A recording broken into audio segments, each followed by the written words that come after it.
नमस्कार. तर आज आपण बघणार आहोत आळूवडीची रेसिपी. इथे मी आळूची पानं घेतली आहेत. ही आळूची पानं माझ्या गावच्या घराची आहेत.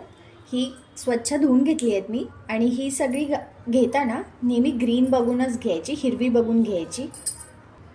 पिवळी असलेली म्हणजे अशी, याला पिवळट बोलतात. इथून पुढूनही पिवळी आणि मागूनही पिवळी झालेली आळूची पानं घ्यायची नाहीत.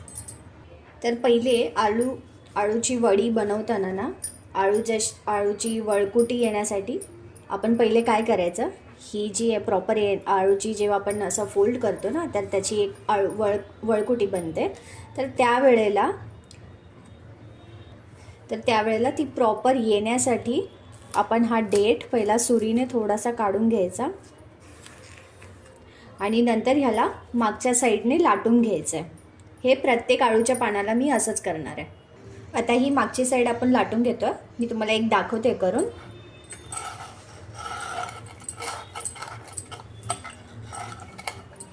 बस.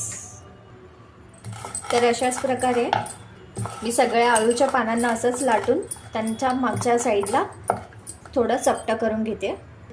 आता आपण इथे बॅटर बनवून घेऊया. मी इथे 1 वाटी पूर्ण बेसनचं पीठ घेतलं आहे. आळूवडीला क्रिस्पीनेस यावा म्हणून मी इथे चण्याची डाळ अर्धी वाटी घेतली होती. तिला मी ग्राइंडरमध्ये ग्राइंड करून तिचं असं पेस्ट बनवून घेतलं. आता मी याच्यामध्ये ॲड करते. चण्याच्या डाळीला मी अर्धा तास भिजवून ठेवलं होतं. भिजवून ठेवून मग त्याला ग्राइंड केलं. आता आपण याच्यात मिरची, लसूण, जिरं आणि मीठ याचं मिक्सरला मी मिश्रण करून आता ह्याच्यामध्ये ॲड करते. मिक्सरमधून काढून घेतलेलं असं पेस्ट बनवली त्याची. इथे मी 1 ते 2 चमचे पांढरे तीळ ॲड करून घेते. एकदम चिमूटभर हिंग आहे, हळद, थोडंसं लाल तिखट पावडर आणि मीठ. पहिले मी इथे छोटी वाटी 1 एवढं पाणी ॲड करून घेते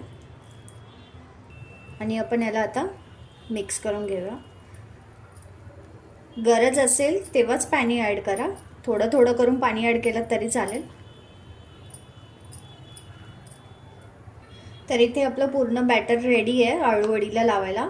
बॅटर पूर्णही पातळ करायचं नाही, थोडंसं असं त्याची कन्सिस्टन्सी तुम्हाला दिसते अशी ठेवायची. ठीक आहे. तर आपण इथे आपलं बॅटर लावून घेऊया. पानाच्या नेहमी उलट्या साईडनेच बॅटर लावून घ्यायचं. बॅटर सगळीकडे इक्वली पसरवा जेणेकरून आपली वडी प्रॉपर बनेल.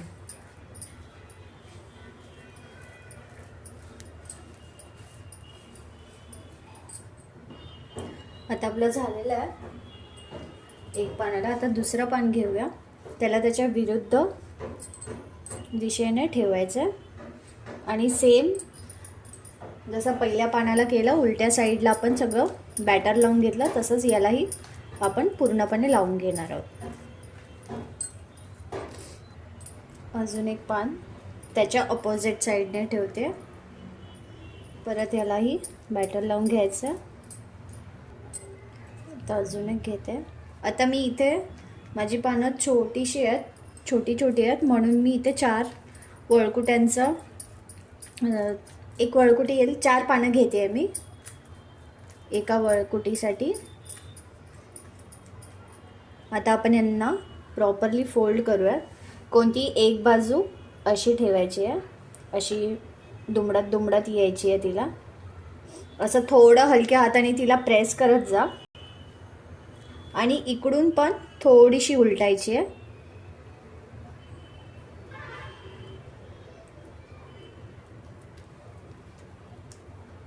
थोडंसं इथे बॅटर लावलं तरी चालेल, म्हणजे जेणेकरून वळी तिला चिटकेल दुसरी साईड.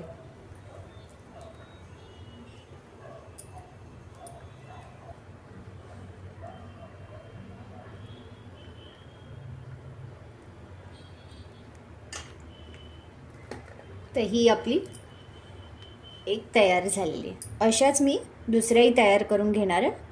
तर इथे तुम्ही बघू शकता आपल्या 4 वळकुट्या रेडी आहेत. आता आपण यांना उकडायला घालूया. इथे मी पाणी पहिलेच तापायला ठेवलेलं. आपलं पाणी चांगलं तापलं आहे.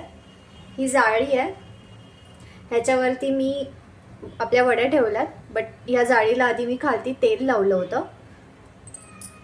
आणि मग त्यावरती वड्या ठेवल्यात. आता आपण याच्यामध्ये टाकून घेऊया.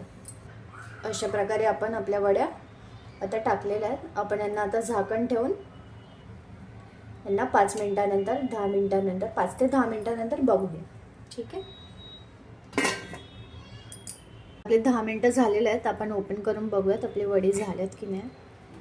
ओ वा, आपले वडे झालेले आहेत ऑलमोस्ट. आपण हे जरी तुम्हाला असं चेक करायचं तर तुम्ही असं हे टाकून त्याच्यामध्ये प्रिक करून बघू शकता. आपले सगळे वडे झालेले आहेत प्रॉपरली. आता आपण याला काढून घेऊन थंड करूयात आणि मग याचे वडे कापून घेऊया. आपले वडे थंड झालेत. मी इथे यांना कट करून घेते.